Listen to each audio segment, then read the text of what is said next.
Prière. Troisième partie. Le pouvoir de la prière. Lorsque vous priez, vous ne vous rendez pas compte de ce que vous atteignez dans le spirituel, par votre pensée, et il est indispensable que vous sachiez que, quand vous priez pour vos frères, pour ces peuples qui sont en train de se détruire dans la guerre, en ces instants votre esprit livre également une bataille mentale contre le mal et que votre épée qui est paix, raison, justice et désir ardent de bien pour eux, choque contre les armes de la haine, de la vengeance et de l'orgueil. Ce sera le temps où les hommes se rendent compte du pouvoir de la prière, mais pour que la prière ait une véritable force et lumière, il est nécessaire que vous les leviez à Jésus, avec amour. La pensée et l'esprit, unis pour prier, créent en l'homme une force supérieure à toute force humaine.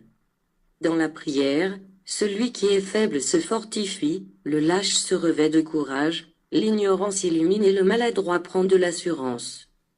L'esprit, après avoir réussi l'harmonie avec l'intelligence, pour atteindre la véritable prière se convertit en un soldat invisible, qui, s'écartant momentanément de ce qui touche son être se déplace en d'autres sites, se libère de l'influence de la matière et se livre à sa lutte pour faire le bien, pour conjurer maux et dangers, et porter un éclair de lumière, une goutte de baume ou une haleine de paix à tous ceux qui en ont besoin. Avec tout ce que je vous dis, prenez conscience de tout ce que vous pourrez réaliser avec l'esprit et l'intelligence au milieu du chaos qui enveloppait cette humanité.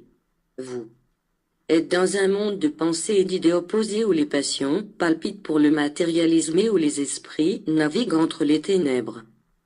Celui qui, au moyen de la prière, aura appris à s'élever en pensée et en esprit vers les régions de la lumière, vers les demeures de la paix, sera le seul qui pourra pénétrer le monde de disputes, où se reflètent toutes les passions humaines, sans en ressortir vaincu et en laissant, en revanche, quelques profits pour ceux qui ont besoin de la lumière de l'esprit.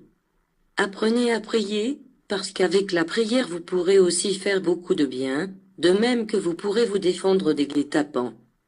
La prière est bouclier et arme. Si vous avez des ennemis, vous vous protégerez avec la prière, mais vous savez que cette arme ne doit blesser ni offenser personne, parce que son unique mission sera celle de briller dans les ténèbres.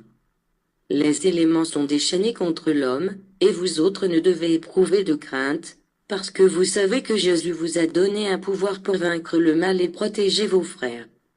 Vous pouvez ordonner à ces éléments de destruction qu'ils cessent et ils obéiront. Si vous demeurez dans la prière, si vous veillez, vous pourrez accomplir des prodiges et surprendre le monde.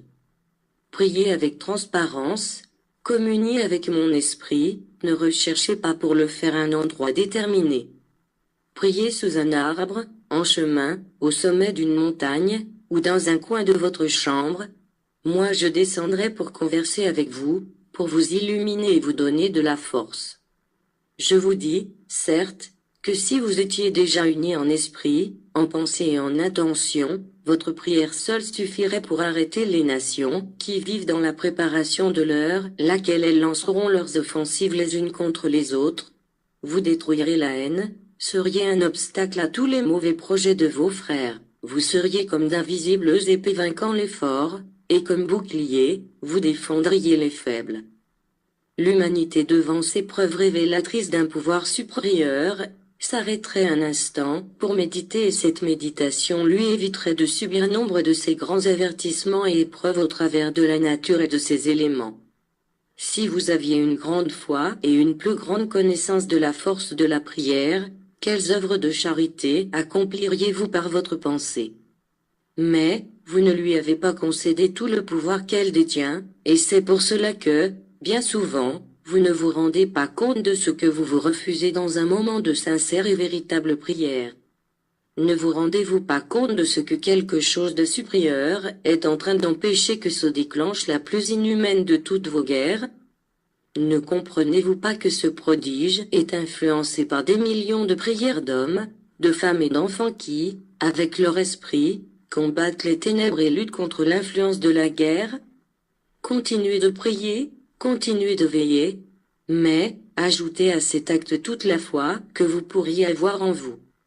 Priez, peuple, et sur la guerre, la douleur et la misère, tendez le manteau de paix de vos pensées, formant avec elles un bouclier de protection, sous lequel vos frères s'illuminent et se réfugient.